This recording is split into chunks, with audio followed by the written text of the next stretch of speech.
Hello and welcome. Today we're going to be talking about a few new products. We have the Sisley, this is the Color Cloud, and it's for lips and cheeks, so we're going to be talking about that. I also have all of the new Valentino lip glosses that recently released, and in addition we have the new Armani olive shade in the liquid eye tints. So let's go ahead and let's start off with the eye tint.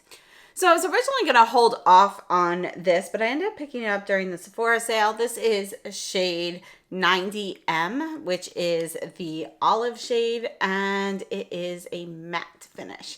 And you can see that it's really more of an olive brown, not really an olive green. So it reminds me more of tree bark with just a little bit of lichenization on it. So this is olive. And just like our other Armani eye tints, the formula goes on very easily. It's easy to blend out. It lasts all day. So let's take a look at the eye demos. The Armani eye tints retail for $38 US, and we have 3.9 milliliters of product. They have a 6-month shelf life since it is a liquid product going on the eyes. And these are made in France. Now with the deeper shades of Now with deeper shades of eye tints, I do tend to prefer to use a brush to sort of soften the application. You can definitely go in with fingertip or a sponge tip applicator and get something a bit stronger, more like the actual swatch that I have on my hand.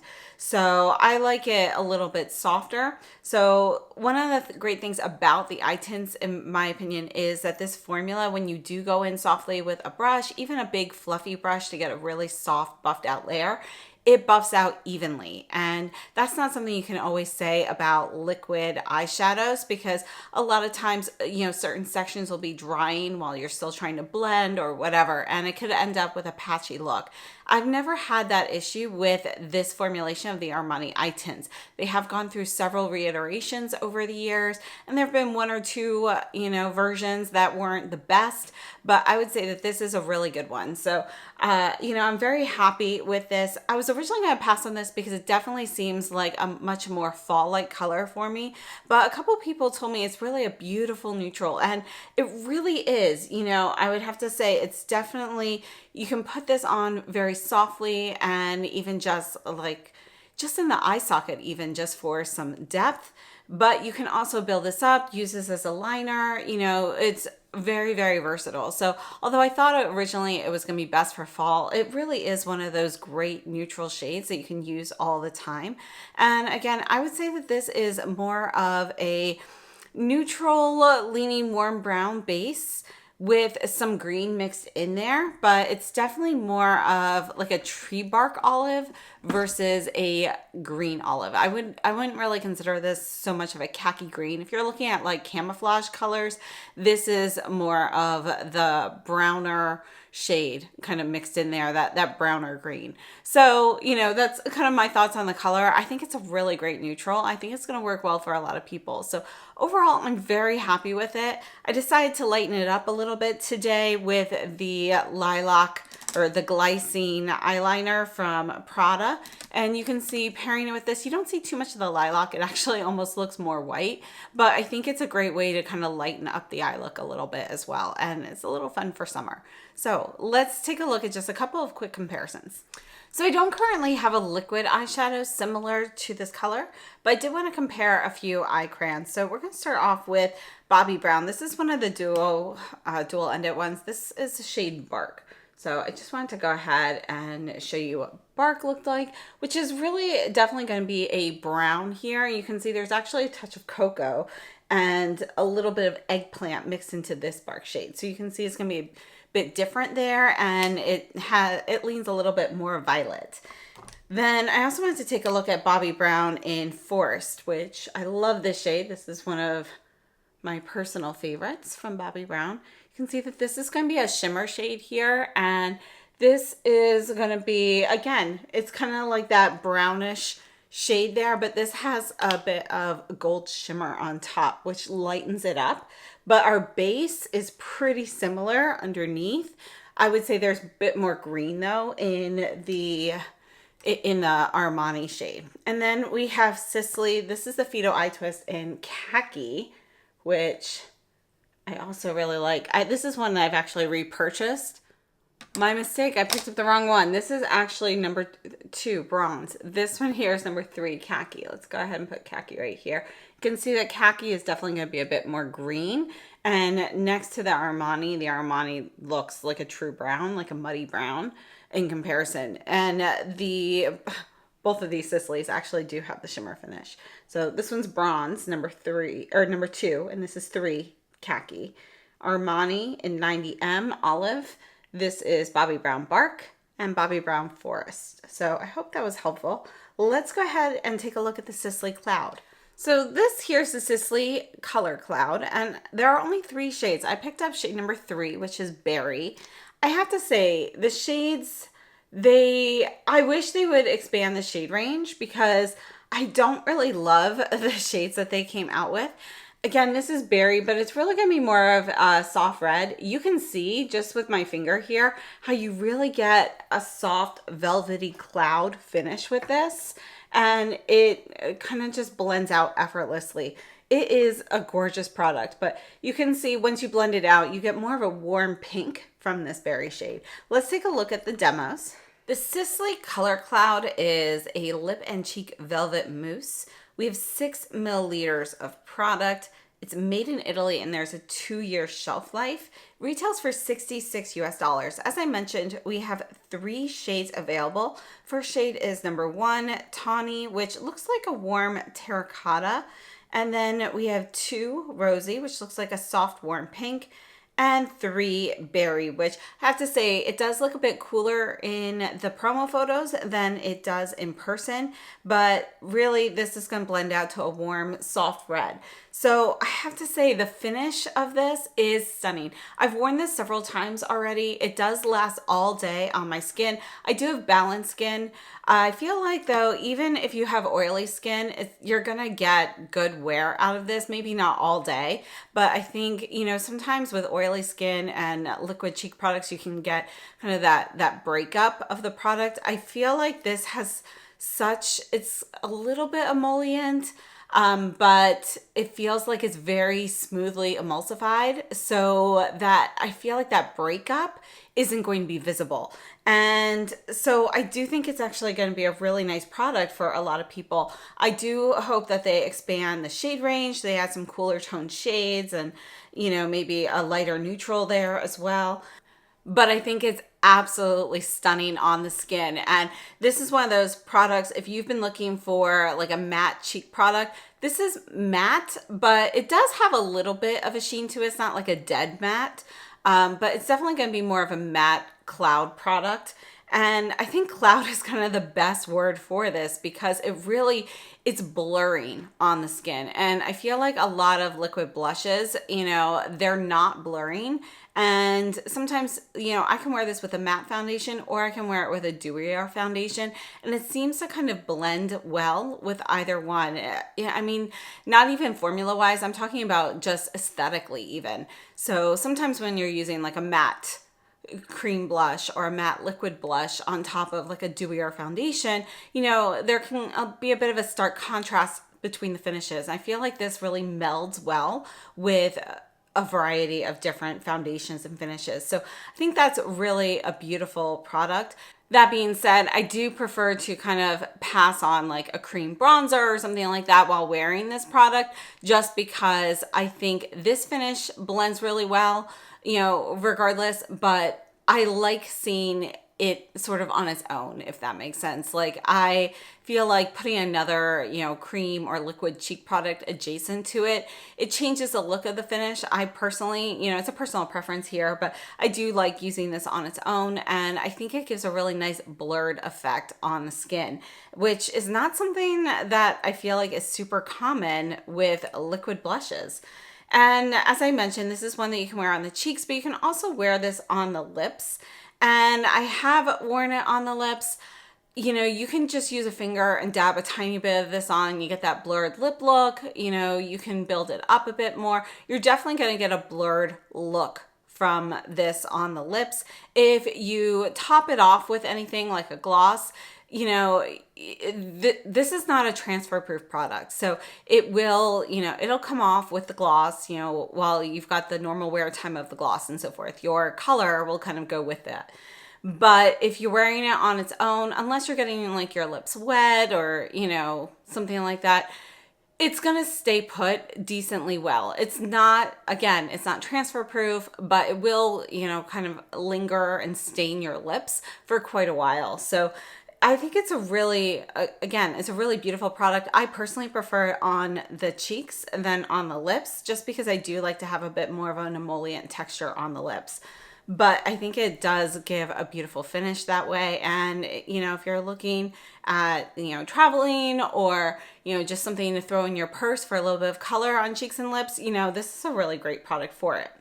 Now, according to Sisley, it's a 2-in-1 lip duo for a beautifully effortless natural glow that delivers a flush of vibrant color to your lips and cheeks. It leaves skin feeling velvety soft with a delicate powdery effect and an ultra soft matte finish. With its incredibly airy and comfortable mousse texture, its ultra gentle applicator adds just the right amount of color. Fine lines and minor flaws appear blurred. Lips appear soft and plump, and cheeks look enhanced. So again, I just think it's an absolutely beautiful product. And although it's not transfer proof, once you do put it on your cheeks, it will pretty much set. You might get like a little bit of movement if you're like kind of pushing this. You can see maybe, you know, my edges have blurred. It looks a little bit lighter. Don't see too much on the fingers, but there is some. So it's not going to be transfer proof, but if you're putting it on, you're not really touching it on the cheeks, it's going to last all day. And on the lips, you know, we just went over that. So, you know, I think it's a really beautiful product. So let's take a look at just a couple of quick comparisons. All right, so I wanted to take a look at this from Valentino. This is the Liquid Rosso in shade, you know, they write it in like white on here, and it's really hard to see with the shiny gold. It's 220A. And this is my closest shade that I have. Now, applicator wise, you can see that this is a thin applicator. It's not going to be as fluffy as the Sisley. Color wise, these are going to be fairly similar to each other. I would say that this is the Sisley slightly more berry when it's built up. You've got a little bit of a cooler tone, but honestly, they blend out to very similar shades. The Valentino's ever so slightly, I don't even want to say warmer, maybe perhaps a little bit more neutral, but they're going to be pretty similar colors. Now, this also works beautifully on the cheeks. I would have to say though, the Sisley gives a bit more blur to the cheeks, and you know, they both work beautifully on the lips, but in general, between the two of them, you know, the Sisley does have a bit more of a blur and more of a moussey texture than the Valentino. I still love both of them. Now, as for the product that I feel like gives the closest finish on the skin, those would be the Danessa Myricks Blurring Balm blushes. And this one here is Red Velvet. This is in like a little mini. I don't have a shade quite like this, or quite like the Sisley. This is my closest. You can see it is going to be more of a red, more of a brighter pop of red too. But you can see that the blur and finish on the skin is going to be pretty similar. Now, the Danessa Myricks, they are going to be a bit more pigmented. My favorite way to wear these is actually underneath foundation. So I do more of like an underpainting technique with these. But I think it's going to give you, it's the most similar on the skin compared to the Sisley. All right, so I hope that was helpful. So again, we have Sisley Color Cloud number 3, Berry. This is Valentino 220A, and this is Danessa Myricks in Red Velvet. So let's go ahead and take a look at the Valentino glosses. So these are the Valentino puffer glosses, and they've been described as a plumping lip gloss for those with sensitive skin. So I was intrigued. I started off by buying 2. I wasn't really sure, you know, whether I wanted all of the colors, but the plumping is sort of a turn off for me. So I wasn't sure if I was going to get them. I decided to order them before the Sephora sale ended. So I did end up picking up all of the shades. This shade here, you can see this is going to be clear with some shimmer. This is 00R.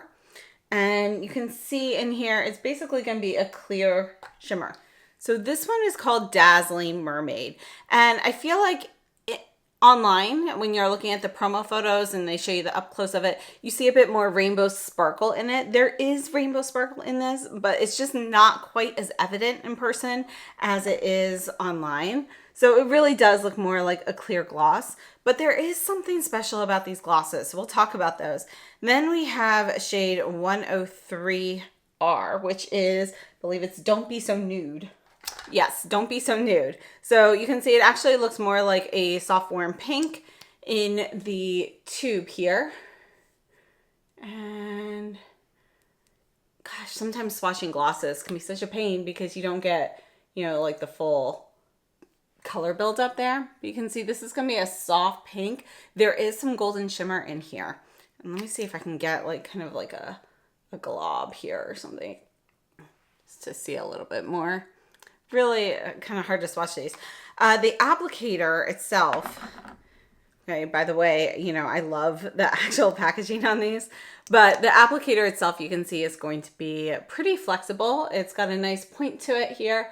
This is the one that I have on my lips right now. And I have an outliner on my lips with the Farrah Hamidi lip liner in Fawn. So this gloss is 122A, and this is called Warm It Up. And you can see it's going to be a soft, warm brown. It's like a caramel brown with just like a hint of redness to it.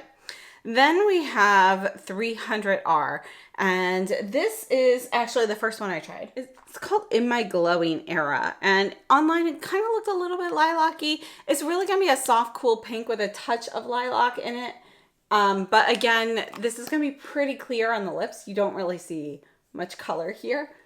But our shimmer is going to be different from Dazzling Mermaid. So you can see Dazzling Mermaid definitely looks clear. You've got a little bit of, you know, a pinker hue to this. I think it's a really beautiful, beautiful shade there. This is 302R Extra Pink. I have to say, I thought this was going to be a bit brighter than it is, but it does show up more on the lips than some of the other shades here. I think it's a really pretty bubblegum pink.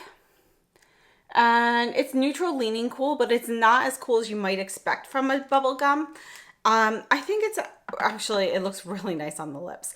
And then the last shade here is 520R.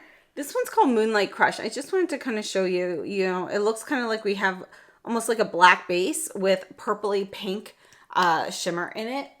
This is such a beautiful blackberry shade. I think it's stunning. I love this shade. I was actually going to wear this one today. I just didn't feel like it went well enough with the rest of the makeup. But you can see it's really beautiful. You can get a very soft wash of color on there. That actually shows up though. So these are the 6 shades here. Let's take a look at the lip swatches. So as I mentioned, these are called the Valentino Puffer Gloss with Plumping Effect. And they retail for $38 US. And we have 6.5 milliliters of product. They're made in France with a 2-year shelf life. And as I mentioned, you know, the plumping was sort of a bit of a turnoff to me. I don't really enjoy like a stinging sensation on my lips. There is going to be some, I would say it's a soft plumping effect. You're not going to get huge bee stung lips or anything with these glosses, but you can definitely feel the plumping effect. Now I did notice, and perhaps it has to do with the condition of my lips, but on some days when I wore the glosses, I would feel the tingling within the first, you know, a few seconds of application, while other times it would take about 5 minutes before I noticed it. I don't really think it's color dependent. I think it's more based on the quality of my lip condition on those days. You know, obviously if they're in better shape, I feel it a little bit later. Now, that being said, these were kind of advertised as a plumping lip gloss for those with sensitive skin, and it's not supposed to be a strong tingling sensation. Now, if you're familiar with plumping lip glosses, there's typically either a minty sensation or a peppery sensation. This will have that peppery sensation, but I have to say, I would consider this more a moderate level plumping gloss. So for me, the minty ones, they don't seem to have as strong of an effect or as strong of a tingling sensation on my lips as peppery ones do. And so in that case, I put the Dior Maximizers more as a lower level plumping gloss for the amount of tingliness. And I would put these as moderate, so kind of right above that. And then for high, you know, I'm talking about things like the Gucci lip glosses or the new YSL lip oils, which actually make my lips burn. And those, they definitely plump, but they also irritate my lips. These will give me a slight plumping effect without the irritation. And honestly, I feel the tingling for maybe a few minutes, sometimes a little bit longer than 5 minutes, but you know, on average about 5 minutes, then that tingliness kind of fades away. And as I mentioned, again, it's kind of like a soft moderate sensation, so it's not too strong. I still would not consider these necessarily a plumping gloss for sensitive skin, because I feel like if you're going to advertise it that way, I should not feel much of a tingling sensation at all. So I kind of disagree with that. But the reason I decided to get all of the shades here is because if you look at the finish on these gloss, the texture of them, they have something special in just the way that the sheen is on the lips. I would say these last about 3 hours on my lips comfortably with the sheen and everything. And they just, I love the finish of them. So they're comfortable. They have kind of a glossy vinyl texture. They're not sticky. And I think there's just something about the finish and the way that the light reflects on these that makes them stand out a little bit more from some other glosses. So that's why I decided to get the other colors. Honestly, I love the color range of these as well as the texture and finish. So while I could personally do without the plumping, you know, I think that the finish of these is special enough. So yeah, I'm happy with them. I wouldn't say they're a love just because of that plumping sensation, which for me is not really a pro, but it's definitely a high like. And honestly, if they took out the plumping sensation, you know, these would be a total love, because I really enjoy the way that they look and feel on the lips aside from the tingliness. So I would love to hear your thoughts on these. Let me know if you've tried any of these. And again, this is our range here. So this one here is 00R Dazzling Mermaid. This is going to be 103R Don't Be So Nude, which again is more of a pink. Then this one, which is on my lips right now, this is 122A Warm It Up. This is in my glowing era, which is going to be 300R. This is 302R, which is extra pink. And this is 520R Moonlight Crush. So I think they're really nice. My favorite's got to be the Moonlight Crush, but you know, honestly, I'm really happy with the color range here. So let me know what you think. Thank you so much for tuning in. Just a quick summary of what we looked at today. We took a look at the Armani Eye Tint in Olive, which I think is actually a really beautiful neutral. I love wearing liquid shadows, particularly in the summer, because they just stay put so well throughout the day. The Armani Eye Tints are some of my favorites. Then we took a look at the Sisley Color Cloud in number 3, Berry, which I love the way that this looks. I mean, you can get this really soft, natural blush. You know, it works great on the lips too, but personally I like it on the cheeks. I do hope they expand the color range though, because I'm not enamored with the 3 color choices that they started off with. And then we took a look at all 6 shades of the Valentino glosses. And you know, I'd love to hear what your favorites are. Let me know if you've tried any of these products down below in the comments. Thank you so much for watching. I will see you very soon. I hope you have a wonderful day.